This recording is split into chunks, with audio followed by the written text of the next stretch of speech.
Hi, Giselle. Hi. It's so lovely to meet you properly face to face, because this is our first actual meeting in the flesh, which I think is quite a prevalent occurrence with people after this last 2 years. I feel like I know you, but I haven't met you. 100%. It's like we have these little 3D-esque images of people through like phones and Zoom, but nothing beats a 360 of you. Nothing beats it. No. Nothing beats it. And although I wasn't planning to make any friends in the pandemic, I made so many new friends that I've collaborated with, learned from, spoken with. It's actually been quite an expansive time in that way. And I met you on Zoom when I was writing my last book, Bigger Than Us, and you very kindly contributed, which I'm so grateful for. And I've had a private session with you doing tarot, which I absolutely loved. I've sent friends your way. Yeah. It's been a really lovely time getting to sort of learn from you and see your work. And now, read your actual book. Yeah. It's so beautiful. Look at it. Yeah, I was very, very, very conscious of the cover design. The cover design is exceptional. Thank you. Thank you. I mean, look at it. It looks like it's literally chiselled out of marble. It's so dreamy. You must be so happy with it. And it's a chunky old book. It is chunky. And I think I was just very aware of, like, when you get on the train and you're reading a self-help or spiritual book and they have these titles like How to Heal from Your Abandonment Wound. And it's very bright and very colourful. And I was just like, I want this to look very chic, coffee table. Yeah. That if you do take it on the train, people don't know that you're really working through all of your stuff. It just looks like a fashion or a lifestyle book. Perfect, because it is quite exposing. It's exposing anyway, even if you're reading a novel, that people can assume things about you due to the genre of book you're reading. So it's nice that this is almost kind of, it could be anything. You just, until you read the subtitle, which is Do the Inner Work, Create Your Best Damn Life, which I guess through my working life, but also just my general interests, constantly intrigued to learn new ways to do this. And it's not easy, and it's also a life's work. And I think that's the thing that you tackle brilliantly in the book is we're all so obsessed with getting a quick fix of things. Like, well, if I read that book or I do this course or I try this manifesting trick, that then we're like fixed or sorted. Whereas this is fun. This is curious. This is a chance to explore a subject forever. It's not like we're going to, like, in a month I'm going to feel wicked about everything. It just doesn't work like that. For sure. And I think, obviously books sell really well that have a formula and 4 steps and 5 rules and practices and, you know where you begin and you know where you end. And for me, I was just like, but we're humans and we don't really work in steps and rules and formulas because we are so cyclical and sporadic and episodic that surely if we're doing any work, it can't be in a very linear way. And I wanted just to really make this work feel like it's just a part of living life, just with some more awareness and intention and some more hope, because this work has to work for all of us. Otherwise, spirituality doesn't work for anyone. Yeah, I think we both approach spirituality in the same way. And I sometimes approach the word spirituality sort of tentatively. I feel a bit nervous saying it because people do have a preconceived idea of like what it should mean or what it is. But I think from reading your book and knowing the work that you do, it's like, it's just life. It's just living.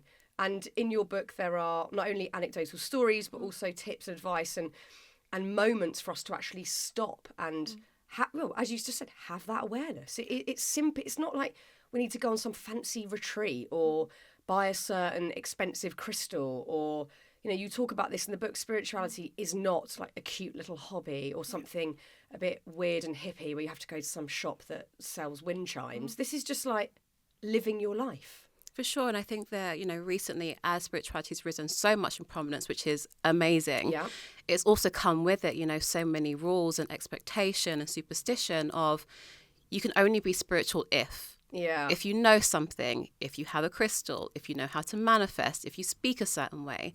I'm like, well, we're all spiritual beings because we're all here at the same time and existing on this very crazy, messy planet. So we're just spiritual because we exist. And I think having that approach just means that we're not trying to do anything to be here or to be spiritual. And we can't buy our way into it. because what we're buying into is just stuff, right? So it is just more crystals and more cards and more decks and more sage and all of these things. And I just feel like if you just have this core foundation of, I know that I'm enough because I'm here, all the other things, following moon cycles, tarot decks, are just optional extras to help me out. Yeah, and can be super fun. Like, Totally. I love dipping in and out of things, but I've certainly in the last probably 5 years lost my expectation that these things are going to fix everything. But I can try them, they can be soothing, a comfort, I can learn from them, but actually it is just a general awareness of life, how you react to the situations that are happening, and it is for everybody. And I guess one of the most sort of like, you know, maybe I could use the word toxic things about how spirituality has been perhaps commodified or how it's talked about some of the time. And I spoke to my mum about this, who came on the podcast recently, is that we then feel that we have to be these virtuous, pure beings. And that if we, you know, do a bad action, have a negative thought, think badly of someone or whatever it is, that we've failed. Oh, I'm getting spirituality wrong as well now as everything else, because we keep feeling like we're falling short of everything. And it's not that. It's acceptance of our own en masse limitations as humans, but also looking at the fact we can be really expansive at the same time. For sure. And I always say that, you know, spirituality is not a private members club. We can't have rules of who can come in and who can't, and right or wrong ways to do it. Because I think so much of that toxic spirituality is chasing enlightenment. And we can, you know, sometimes get these moments of enlightenment, but they could just be with you, like, you know, holding your dog or playing with your kids. Like, that to me is enlightenment. We don't have to leave, you know, the city or to leave, you know, supermarkets to go and find enlightenment. We're just trying to find moments of joy and bliss and peace wherever we are, especially when times feel really difficult. And I think so much of that language around, you know, if you think something bad and something's going to happen to you, we are given emotions for a reason, is to be in all of them. And we can learn so much by just going through the emotions of it. So when we say to ourselves, well, if I think something bad I'm trying to manifest, what if the car doesn't come? I'm like, I just don't think, you know, we're not superheroes. No. Like, if we imagine if every single thought that we had a consequence, the world would be an absolute mess. Yeah. So we can harness, you know, the beauty of the power of our mind, but we can't allow it to be where we don't experience life. Which is a relief to hear, because I think, like many people, when we read or hear about manifesting, it can be simplified quite a lot. Yeah. And then we go, oh my God, I'm failing at manifesting. I'm not, and sometimes, like yesterday, for instance, I'm always very frank and honest on here. I had a shit day where everything went a bit wrong, and I had a really difficult dynamic at play, and I felt really agitated and angry, and I had pain in my shoulder, which I knew was like all part of it. That wasn't a great state to be manifesting brilliance in my life. I was literally emitting like rage and like ugliness. I was emitting it because I felt it, and I need to hear that yeah, okay, that's fine, you're a human, you're allowed to feel that. We don't have to be in this like blissful manifestation sort of state of mind the whole time, because it's unrealistic. Yeah, and like, what would have happened if, you know, last night one of your kids got sick? Yeah. Or if you fell over, or if something bad happened, you'd have blamed yourself. Totally. You'd have been like, well, because I was putting out so many bad vibes, I've caused this to happen. And it's like, life is exhausting as it is, and bad things happen all the time. And we can't trace back to, okay, on Wednesday, April 2nd, 2002, I thought something pretty bad about someone who walked past me. So I must have caused my illness. I must have caused this thing to happen. And it's like, imagine if we did that. It'll be so exhausting. And, you know, yesterday was an invitation for you to say, well, how can I just give myself some grace tonight? Yeah. That, yeah, life is going to be a series of shit days interspersed with joyful ones. We just roll through them. Yeah, it's messy as hell. So messy. So messy. And it just is. Exactly. And I think sometimes it is not fighting that it is. Yeah. I think we can sometimes say to ourselves, well, I don't deserve to be here. I don't deserve to have the bad day. Isn't it a weird mix of like, this is just coming to my head, how we punish ourselves in those moments where we think like, oh my God, I've got it wrong. That's why this shit's happening. Yeah. It's almost this weird hybrid of a very, very old, almost religious way of thinking that like you will go to hell thousands of years ago. If you're bad, you will go to hell. But combined with what we see on social media and what we assume about others, it's like we think we're facing punishment constantly because of this perhaps old-fashioned religious hangover that we can acknowledge. But also we're mixing that with, oh my God, look at everybody else totally getting it right. And it's me that isn't. Yeah. Like, we're in a weird place with, wow, I guess just how we think about life. And, social media does have a big part of that, I think. Yeah, I think there's so much judgment. Yeah. And I think people assume that spirituality is very different to religion. Like, it depends on what branch of spirituality you believe in. Because within the space that I work in, there are so many hangovers from religious paradigms, which are, well, you have to follow these rules and you have to do these things because, we're not, talking about hell here. We're saying you will manifest all these bad things. You will manifest illness, you'll manifest stress, you'll manifest trauma. So have we really changed? No. So for me, it's like spirituality has to change because we have changed. The world has changed. So we can respect our spiritual teachers from the past as well as saying, maybe it looks a bit different. Yeah. And I said in the book too that, we speak about things like the paleo diet. And while we can, work out the nutritional benefit of them, why would you want to eat like our ancestors did? Yeah, I don't live in a cave. They didn't have Instagram and emails and or Whole a Foods. Cafe that does, yeah, exactly, like a cafe that does smashed avocado on toast. Exactly. So it's like, why would we expect, to be manifesting in the Yeah. same way or to even, use prayer in the same way? Because we've evolved. So the things that we need to be able to thrive and survive here have to change too. Yeah, no, absolutely. So let's quickly talk about what you do, because you've got some really interesting stuff going on career-wise, and I want to go into your backstory in a bit. But first, so you're a trauma-sensitive meditation teacher, a tarot reader, as I very well know, a Reiki master, an Akashic Records practitioner. Talk to me about that. I don't know anything about that. Yeah, so Akashic Records are super interesting, and it's one of those spiritual things you have to like suspend belief for a second. Okay. So I'm someone really says, good at that. Yeah, I like so when doing someone's like explaining it, I'm like, we should just do a session. Okay. Because if I explain it, you're going to probably be like, I'm not doing that with you. No, I won't. The weirder I'm in, like the weirder the Love better. this. Yeah. So basically it's just like a little mini shift in consciousness. So we'll be exactly as we are now. I'll say a non-religious prayer to get us into the records. Yeah. And just like imagine Siri, but for your soul. So you can ask Siri anything about your past lives, your current life, future lifetimes. So you might say to Siri, I had a shit day yesterday. What am I supposed to be doing right now? What's the teaching? What am I here to learn about that? And then I just like start channeling these like streams of consciousness. It's very weird. I'm just like typing it on my laptop, like, well, there's all this stuff coming through. And I'll share that with you in like, human speak. And there's just like some really great guidance in there. And, people sometimes come for like past lives. They might be in like a romantic relationship and they're like, I just can't get rid of them. It's very on and off. Lots of like, there's something more than just this lifetime. Yeah. And we sometimes maybe it's like your brother in a past life. Yeah. No, I'm open to anything. I always come back to the foundation of I know nothing.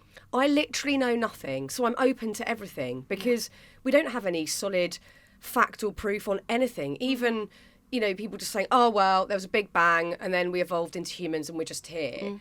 Okay, that's an element of it, but we don't know the rest. Yeah. So I am open to all of it. And I've had so many different really exciting sessions over the years that I've loved and I've gained so much from, whether it's understanding or just a sense of comfort or knowing myself a little bit better.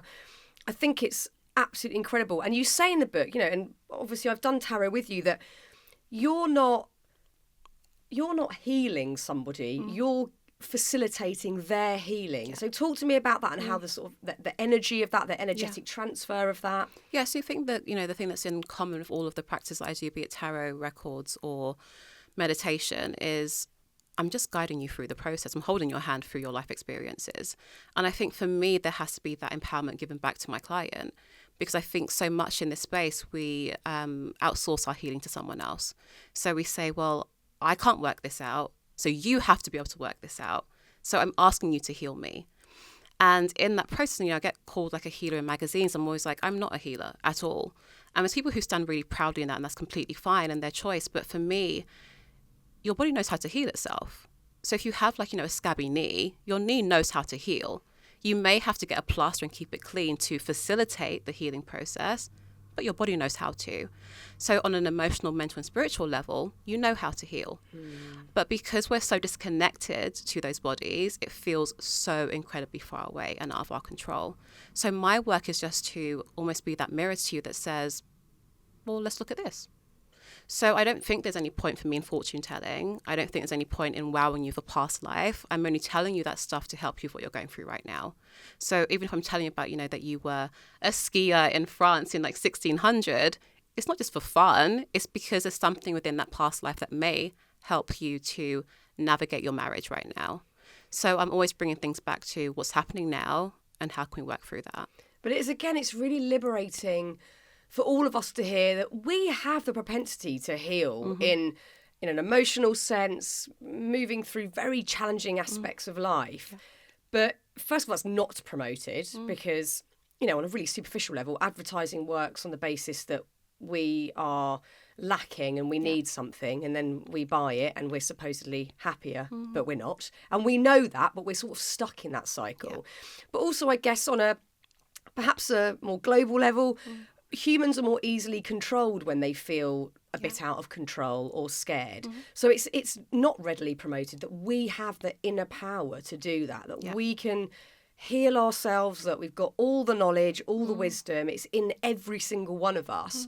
So it is brilliant that you can just say to someone, it's all in there. Like, you've got it. You can do it. Because, I've certainly over the years had periods where I've gone, I'm so stuck, I'm lost, there's no way out of this, I cannot see the wood for the trees, so you help me, you do it. And I think you do have a realisation that, although that might not have entirely fixed the problem, it's been helpful, but you were doing the work, you were the one working through it and making it happen, and that, whoever it is, practitioner, healer, is so skilled in, like you say, acting as a mirror to get you to see that. I find it so amazing. So let's go back. So let's first of all talk about your story and how you ended up. Because I know that you, as a child, knew that you had an incredible intuition, and then in your teens kind of just poo-pooed it and went, I'm not looking at that. But you can't ignore that sort of stuff. So just talk to me about how you ended up where you are today. Yeah, so I grew up in like a Catholic church. So my thinking was very binary and linear. I just thought, okay, I'm here and we'll go to heaven or we'll go to hell, and I'll do everything in my power to avoid going to hell. Yep. Sounds like the bad place. Sounds really, really hard and really horrible there. Exactly. But I was just very aware that I was just always asking questions. And I think it was definitely because I'm an only child. So when my friends were on the playground, I was just like, I wonder why I have an arm. There could be so many things that we could have. Why is this here?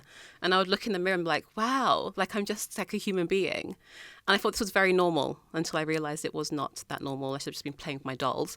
But I was just very curious about life and why we were here and how we were here. So I think I always felt that within my skin, I was beyond my skin. And I was trying to find an answer for that since a very young age. And I think the first realizations of that, knowing that I was a spiritual being, was just knowing that, oh, I had a dream last night that something happened and then it happens. I knew that my paternal grandmother died before she died, before my dad told me. And just like these little breadcrumbs of things, I was just like, do you do that as well? And everyone's like, no, I do not do that. It's weird. And I think, when you get to a certain age, you're just like, I don't know if this is cool. Yeah, it's a shame that gets beaten out of us, isn't it? I really do think, and I see in my work now that when we're younger, we're so connected to spirit, whatever you want to call it. We're so connected. Yeah. And it's like, do we have imaginary friends, or is it actually just like spirit talking to us? And I was convinced for such a long time that maybe we all are just so connected when we're younger, but we just, life happens, boys happen, and we get distracted by, shopping and makeup and stuff. So I just ignored it until I think maybe around 15. And I was doing my GCSEs and I was like, there has to be an easier way. I don't feel like I want to study as hard as everyone else is. So I was just like, I'll just wait and see what happens. And I found the law of attraction at 15. And I was just like, this is it. This is how I'm going to pass all my GCSEs. And I just started to manifest. And I realized really early on that I'm really powerful. And I think that was just the greatest gift that I had in my whole life, was just that realization so early in my life that I have power to do things here that are beyond my control. Yeah. And I think, I had a traumatic childhood. So my mum nearly died when I was 8 years old. My parents broke up when I was 15. I was raped when I was 15. And I felt like my whole life was a series of life happening to me. We were made homeless, and I just really felt like a victim of life. So having that shift to, I can do something with that. That was a huge turning point for me. I had two options. I lived in East London, in Tower Hamlets. And I was around drugs all the time, and I was around gangs. And I just thought, I have two choices here. I can either surrender to that, or I can do something else. And there was just not an option for me. So I think that crucial moment of realizing that I had power to do something, even when the entire world said I couldn't, was everything. I mean, it's extraordinary because it is the age as well where we're so influenced as a teenager to do what our friends are doing or just follow the crowd, even if it's revising for exams or whatever. So it's amazing you were able to just tune into your intuition that you knew was there, sort of lying dormant, and to go with that. And I think it's also a really interesting point when we're talking about manifesting, which I keep going back to because I'm sort of ever curious and sort of never feel like I really properly understand it. But in the book you talk about this, saying, okay, so you had that realisation, which was a huge turning point for you. But manifesting isn't that simple. So you were saying in the book that you had cognitively an issue with money, or you thought you just couldn't get it. It wasn't in your grasp.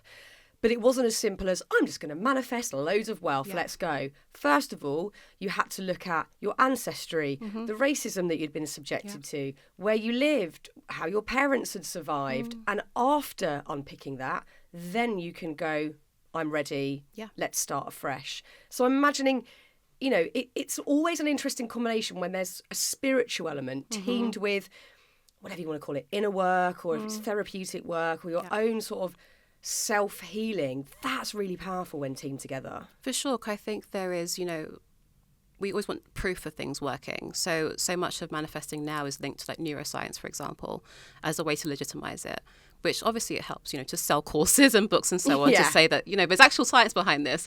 And for me, it's just like, I just believed in something. And I just trusted that that thing that I believed in would help me to navigate a human experience. And that was what my manifesting practice looked like. Because, you know, when you are, 15, you're in temporary accommodation because you're made homeless, and you're sitting there thinking, the only way out of this is if I win the lottery or become a millionaire through manifesting. And then you realize, well, how can I get out of here? And, you know, the books then say, well, if you haven't received it yet, you've done something wrong. Yeah. And I realised, you know, from 15 to now that so many people are struggling with manifesting as a practice and saying, it's not working for me. And when I tell the teacher it's not working, they just keep saying, you're not doing the work hard enough. And I sat to myself and I realised, well, what's the work that they're telling you to do? And the work was just, you know, to think positively, or to believe it will happen, or to go to work, or to take action. I was like, well, what about the stuff you're carrying? Because when I was in that room, homeless with no money, my mum's on benefits, how am I going to manifest my way out of that? Because I believed in something that could have that power, but fundamentally my belief system was shot. Yeah. I didn't have anything to believe in. So it has to take more than belief for us to manifest. It has to account for our actual human reality, because we're also, you know, we're both, right? So we're spiritual beings, but we're also human beings. And I think we have to account for the trauma that people have experienced, racism. Did you go up with money or not? That will hugely impact if you can manifest, you know, £10,000.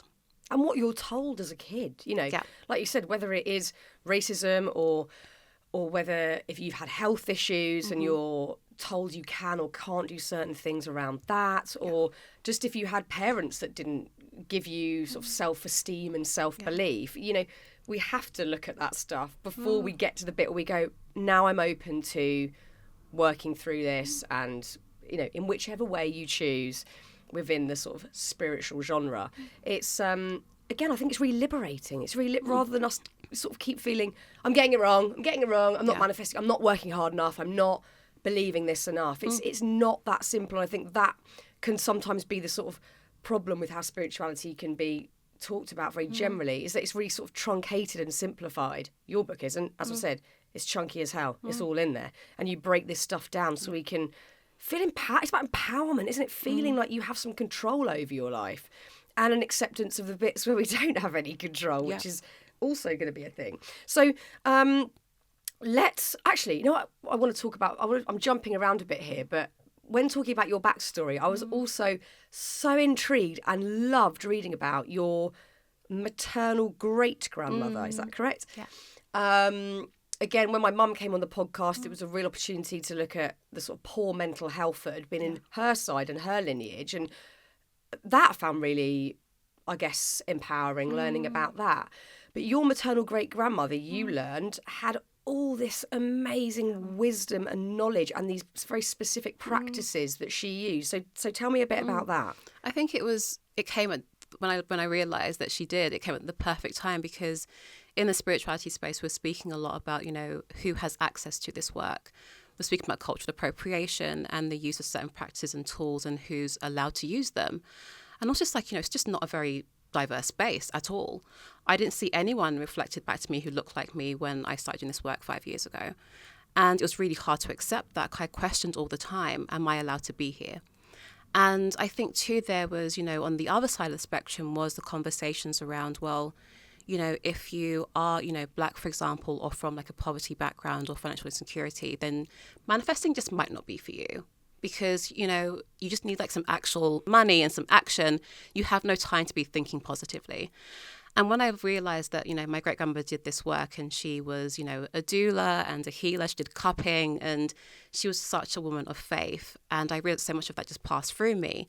And, she was in Trinidad in the West Indies, incredibly poor. My family had just like no money, and she worked incredibly hard, physically, but her faith carried her through. And if you ask anyone in my family today, she was always like the most well-dressed woman in their community. And she was always just like, you may not be rich, but when you leave this house, make sure you feel that way. So it's like, was that not manifesting, right? And, she did things like these yoni steams on women who couldn't get pregnant. Way before Gwyneth. Way before. And it's like, yeah, we laugh at those things now, right? And it's like, but that's our ancestry. Yeah. So none of this work can be a trend, because it's from our ancestry, it's part of our blood and our lineage. So of course it's our work to do here.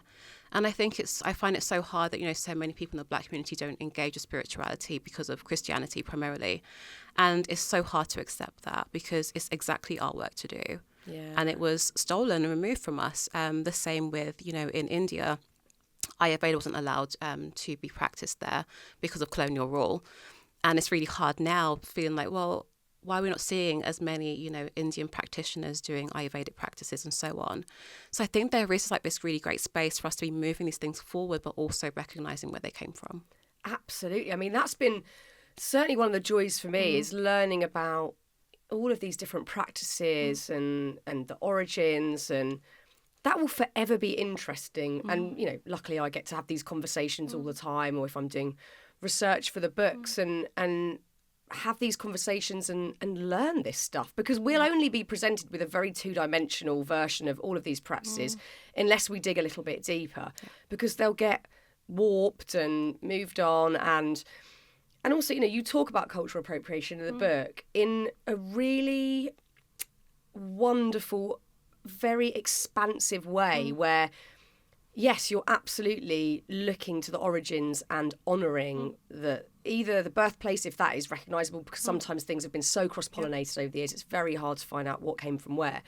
But you're really honouring that, but you're also giving people the option, the freedom to try this stuff. You can't think, oh, well, that's not in my ancestry, so I'm not allowed to do it. It's, I'm pretty sure that most of these, the cultures, the religions, because a lot of the practices we're seeing today have just, they've just sort of been diluted over the years from religions or from cultures that really use these practices in their everyday lives. We've lost that heritage, and we've lost the knowledge of where they're from. But they would have wanted all of these tools to be used so everybody feels better. For sure. So everybody can have more global peace, global harmony. Yeah. So I think it's really important to look back and honour, but also know that we can try these things and we can give them a go. And I thought you broke that down so beautifully in the book. Yeah, I think for me, I'm really like an advocate of just living in the grey. I think when we go towards one spectrum to the other, we're just like losing so much magic of just not knowing and trying to figure things out. And I think, in our attempts to honour lineages and ancestry, we're going so far in the other direction, which was, ask someone permission before you can do something. And I was like, well, who are you going to ask? Yeah. Because within any group of, a culture or a religion or a, spiritual group, everyone has a different opinion, because we're all different for a reason. So, we're speaking a lot about, indigenous practices and using, white sage for ceremonies, and people saying, well, you should ask someone for permission before you do that. And it's like, well, who do you go to? There's not a spokesperson for every group. We're not monoliths, right? So I think the work for us to do individually is to work out, well, why am I using it? And I say to people all the time, it's just a waste of money using sage if you don't know what energy is, right? So it's like, it's for us to work out, well, is it air freshener for me? Or is it actually going to, help? Am I using it in a superstitious way? Then I don't need to be doing that. So I think there is introspection there. And I think even with crystals, it's like, they're just expensive rocks unless you believe that they do something. Yeah. But also, more importantly, you're bringing your energy into that stone. So if you just have a crystal on your desk, then you have a crystal on your desk. Yeah. But if you say, well, alongside this, if this helps me to believe in something, if this brings me closer to nature, then yes, I will use the crystal. Otherwise, just spend your money on something delicious instead. Well, quite. Buy some really lovely shoes that you're going to wear every day. Exactly. No, I completely agree. And I think it's a difficult conversation to have often. And that's why I thought it was brilliant that you wrote about it in the book with, absolute clarity. And it's a tough conversation to have because everybody will have, as you said, a very different opinion on it. But I think you're so right in saying, look at what you're buying. Like, what is the reason and why are you doing that? Is it going to benefit me in any way? Is it going to help move something on or for me to have a better understanding of myself? But it's tricky. I even feel nervous talking about it with you now because you're like, oh my God, someone's going to have an opinion and think I've said something wrong. Yeah.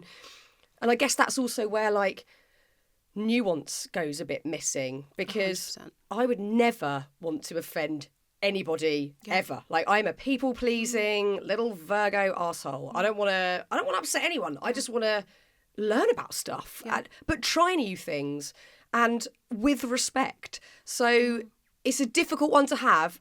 And I just think it's brilliant that you've included it in the book. It's a tricky one. Yeah, and I think there's also just we got so much fear right now of messing up and doing the wrong thing. But how will we ever learn unless we mess up a bit? And we give each other the grace to mess up.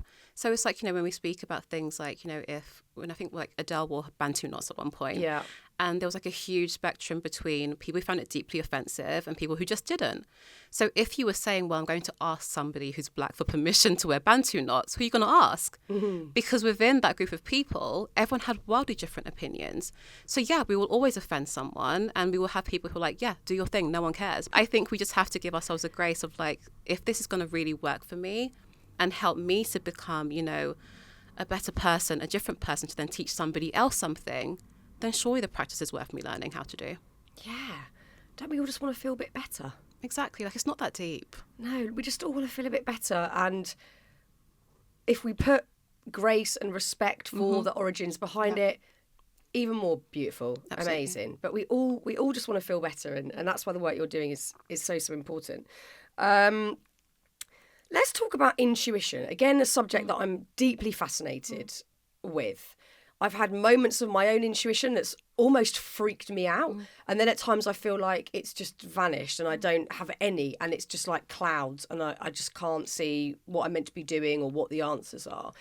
And you say in the book that, it's our intuition has been sort of stripped away from us to an extent. And we're almost encouraged to numb it. And we don't even know we're numbing it. But the modern world supports that notion of, you don't need your own intuition. Actually, you use the example of overnight oats in the book, which I thought was brilliant. That everybody's like, you're meant to have overnight oats. So we go, oh yeah, I'll do overnight oats. And you wake up and think, this is fucking disgusting. Yeah. This is like some weird sloppy gloop that they would serve in school. Like, why am I eating this? I was bloated constantly. And I was like, why am I bloated all the time? It's the bloody overnight oats. I was like, why did I start doing that? Because every clean eating book said to eat overnight oats. And then I realized, well, so many of those books, right, are someone who's trying to heal from a condition or who has an intolerance to something. And I was like, but I don't have an intolerance to anything. Yeah. So why have I now stripped back every single food group from my diet? And it was such an important connection for me to make with intuition because I realized that we just do things on autopilot according to somebody else's truth. And we've not sat back and checked in and worked out, are they making me feel good or not? And I think when we're used to being overstressed and depleted and bloated, we just think, well, cool, that's just the pain we suffer. Yeah. And we forget to check in and work out, well, maybe before I started eating that, I wasn't feeling this way. So maybe for me, that's a no. Yeah, maybe I'll just eat bread like I always do before bread became like the enemy. I miss bread. I eat bread all the time. I wish I could. I go with IBS. Is that where we're going with this? So for my MS diet, I don't have any gluten. You can't have it. And it was just... Oh my God, gluten-free bread's not the same. I don't even waste my time with it. No, don't. I really wouldn't. Rye bread, is that an option? Yeah, sometimes. I mean, I'm very much just like... Smells good. I just think that, sometimes with, even when we have conditions or intolerances, it becomes so fear-based. It's like, if I eat the sourdough, I might die. Yeah. And it's like, no, I'm going to be just fine. Because it's a lifestyle choice, right? And I think when it's a lifestyle choice, we'll ebb and flow in between sourdoughing and not sourdoughing. So... I'm really enjoying all the bread metaphors that we're throwing about it. No, it's so true. And again, because people with natural intuition, whether they are called medium, clairsentient, whatever it might be, are often seen as sort of like wonderful freaks of nature. Yeah. And I've got great friends that do those roles. And I'm like, how are you doing it? This is amazing.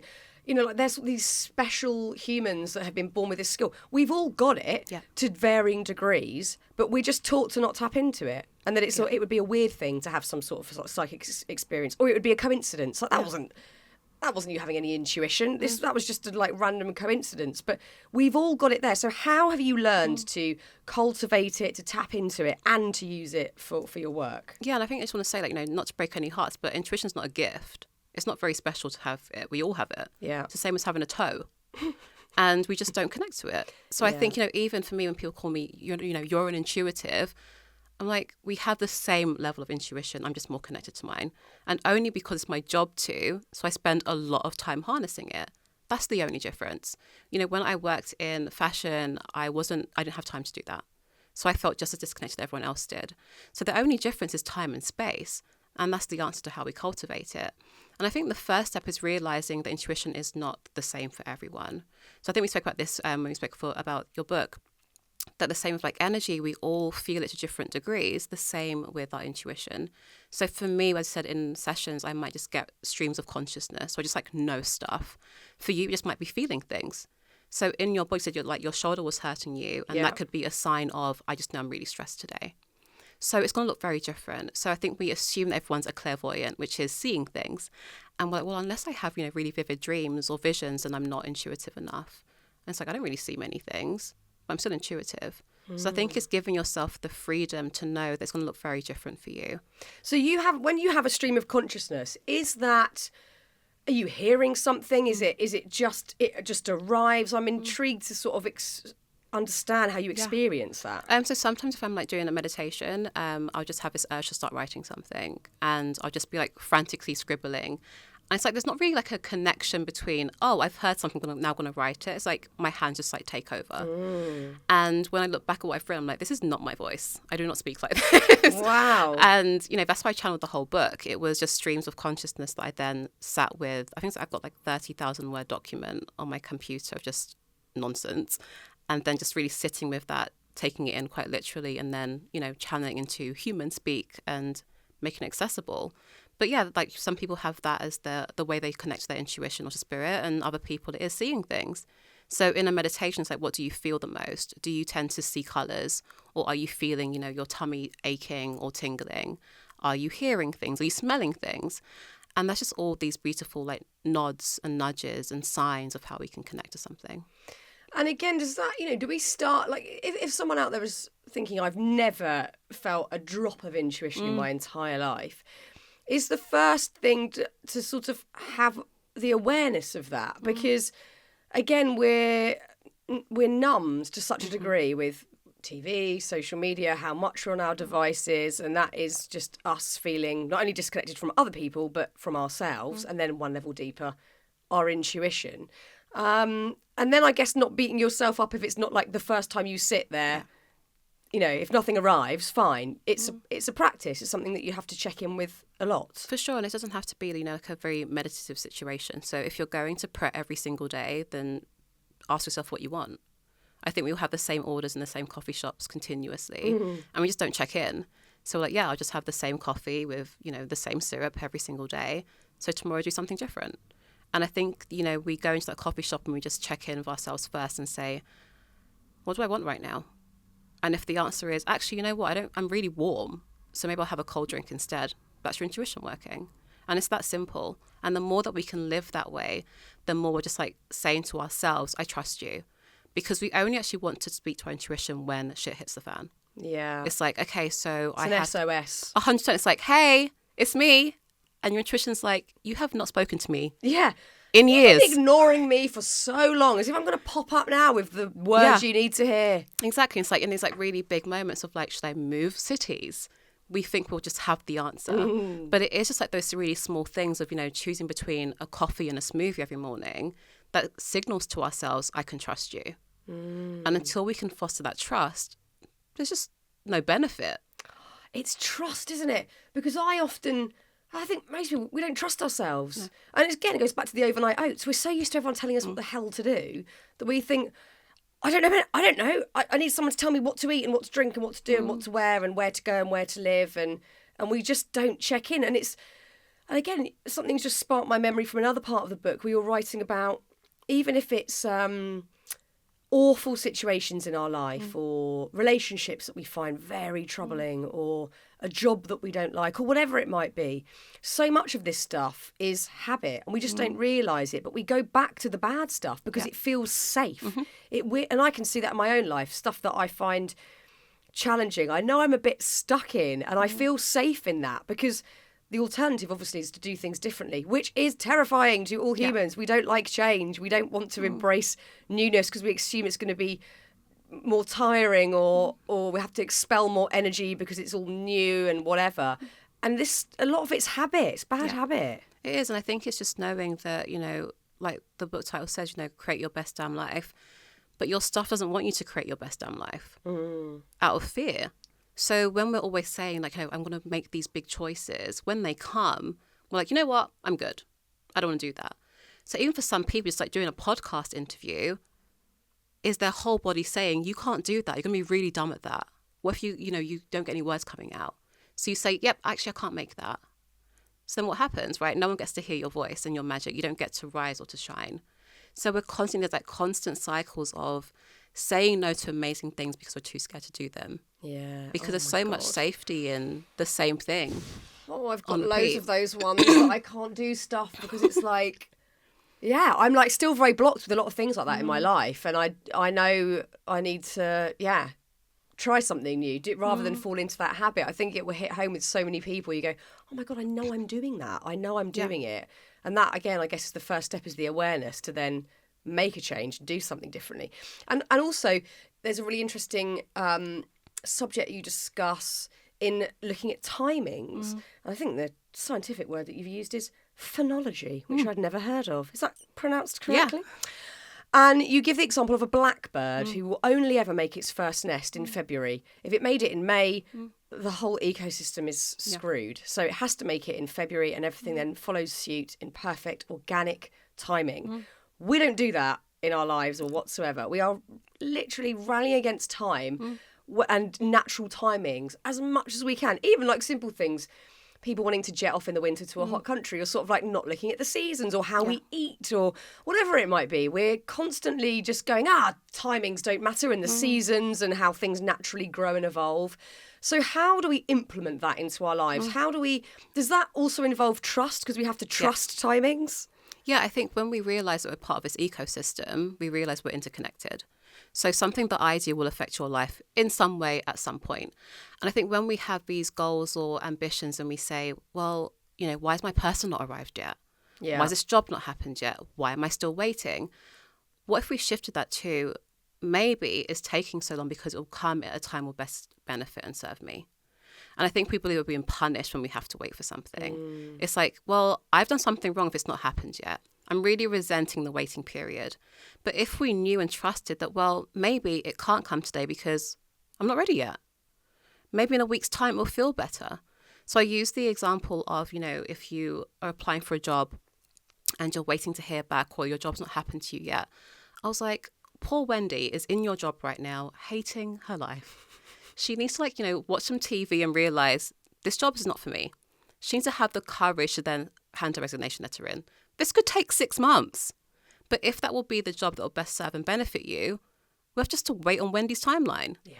And I think when we give ourselves that, you know, permission to be in that waiting period, and we say, all of this stuff is happening to serve and benefit me, I'll just take my foot off the gas for a second. Yeah, we think we've got to like push and fight all the time. And I think it's really ingrained in British culture as well that you have, it's like all about the struggle and the pain of it. And then you get the relief or the joy or whatever. And I don't know about you, but some of the stuff that I've, like, for instance, and actually you talk about this, you say the book wasn't like this laborious, hellish process. Yeah. The book flew out of you. It was easy for you to write this book. I had the same with this podcast. And also it feels like, you feel like a right twat saying it, but starting this podcast, I just sort of started it. And then weirdly people started listening. I'm very grateful they did. Yeah. I'm eternally grateful every week that people listen. But it's not been a struggle. Yeah. It's been really gorgeously organic and natural. And the right guest showed up at the right time. I met you at the right time when I was writing my last book. Getting contact with you wasn't a struggle. Us doing our Zoom was easy. You know, we've got to get used to things being easy because we think it's all got to be a fight. And, you know, and obviously, bits of life are bloody challenging and awful. And sometimes you set yourself goals where there's hard work involved, but it can still be joyful and lovely. And I think that's a real, I don't know if it's the same in the States. I feel like it's a British thing that we have to fight and like push through things. Yeah, I think there's, I think recently we've heard so many, rhetoric and language around, work hard. And it's been really drilled into us that, well, why are you here unless you're here to work? And I think it just goes back to purpose, right? We believe that we are what we do. And we're really uncomfortable with the fact that we are not what we do. We just are. Yeah. So we find it really hard just to be here. We think we have to earn our place here. So we're always fighting and working and pushing because we think it's what, is due. Yeah. But so much of that is just living and being and exploring. So when people say, well, maybe you only got to where you are because you worked hard. I didn't work hard. I really didn't. I've worked hard internally, and that can be arduous work, but I just want a soft life. Yes. And like, it's really fun having one. Of course it is. That's what we want. Yeah. But to say that and to acknowledge that that's the experience you're having at the moment, and it can continue in that way. Yeah. Obviously, life challenges will come and go, but your working existence is a soft and a gentle and a lovely one, and sometimes easy one for you, goes against the grain. And also very interested in unpicking this, do the inner work, create your best damn life. Because I think the general consensus is you work really, really hard and then you get to the top place that you can in your line of whatever it is, and then you have your best damn life at the end where you've done it and you've got the best job, or you're earning a certain amount, or you've ticked all these dreams off the list. Then you can have your best damn life. Yeah. But actually this is about, no, you can have it now when you're doing all the stuff and when you're, whether it's climbing or aiming for new things or challenging yourself. It's not tomorrow. We constantly think it's we've said this before on the podcast, but when you get the perfect partner, when you get the thing, it can be now. It can be now. For sure. And I think it's really hard when we link manifesting to external things. So it's like, I don't speak of manifesting until probably chapter 12 because it's not the point. The point is that we're just removing the filter that we see the world through. So that's what the inner work is doing, is simply showing us the same world that we lived in, but we now see it differently. So if before you were carrying around with you, some childhood bullying, through doing the work, that filter removes. So it affects how you then show up and respond to this exact same world that you were in before. So life will feel amazing and beautiful and exciting, but it's because you have changed. And that to me is what manifesting is. So if you get, a car or a dream house or not, how you show up here has changed. So the world will always feel like there's more potential and possibility. So I think it's just knowing that we should be living in that right now, because we already know, so many things happen. And I guess it's, your best damn life is whatever the hell you want it to be, not some prescribed notion of, many of us will go, I'm not immune to this. I'll still think, oh my God, when I get past that week where I've got like 4 podcasts and loads of things to write, then I'll feel okay because I'll be relieved. And then you get to it and you go, oh, I still feel the same shit. But we do it on huge scales of, like we said, when I get the house, when I get the car. We all know people that have got all that stuff who are bloody miserable. There's like loads of them out there. So it is about that every day. But also it's about your best damn life might be a sort of a small, quiet life. That's what it is for me these days. It didn't used to be. I used to want in my 20s, it was like, where's the roller coaster? Get me on it. I want the massive highs, the big lows. And oh my God, I had all of them. And it had to be exciting, it had to be extreme, and it had to be really visual and really big. That now scares the shit out of me. And my best damn life is things just being like quiet and calm and manageable and pleasant here and there. And for me to find some peace in my head, it's really not about anything on an exterior level. It's like, can my head just feel peaceful?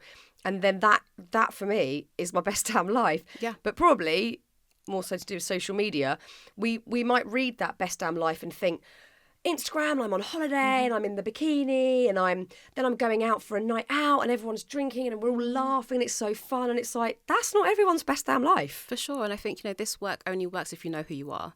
Yeah. So doing the inner work is just you returning back to yourself. And that is the version of you that exists underneath who the world told you had to be. Right, so how do you find that then? Because I've had periods of life where I think, and in a cliched way, after I had kids, I don't know who I am. What do I even like anymore? How have you rooted into who you are? I think it's just exploring. And I think that's why this work can't exist in a meditation and journaling practice. It's just you in Whole Foods saying, I don't actually like this anymore. So what do I like now? It's you watching TV and being here and saying, that person's really annoying me. I find these kind of people really confronting. It's you working out, okay, well, where am I prioritizing people loving and liking me instead of just choosing myself? So it's just us being here and living to work out who we are. And we're not trying to become something. Yeah. I think that word becoming is so laden with assumption of who you're trying to become. No one can teach you confidence, because what branch of confidence are they trying to teach you? So if we believe that confidence looks like being very outspoken and red lipsticks and power stances and public speaking, you might hate that. Yeah. So confidence to you is just you being you and not being afraid to show the world who you are. Yeah. So, not being afraid to sit in silence sometimes, which is probably the scarier thing, is just like to not say anything and to be quiet. I watched this video yesterday that's just sprung to mind with you saying that. I think it's quite old, but it's of Jim Carrey, who I've watched some great videos of him lately, and he's saying some very interesting things. And he said depression, or he said, like, he had the words on screen, depressed, and then he said deep rest, and I was like, oh wow, I hadn't thought of that before. And he said, this is your body saying, fuck you, I don't want to be this character anymore. And then your body has to go into deep rest, depressed. And I was like, oh my God. That's sort of, not that I'm in a depressed state now, because I've been in one, but that's how I often feel. Like, who am I? Can I keep being this person? Is that really me? How much of this is so I don't get shit on Instagram? How much of this is so that I fit in? How much of this is so I progress in my career? What do I want to say and be and do without fear, without feeling like I'm just sacking everything off?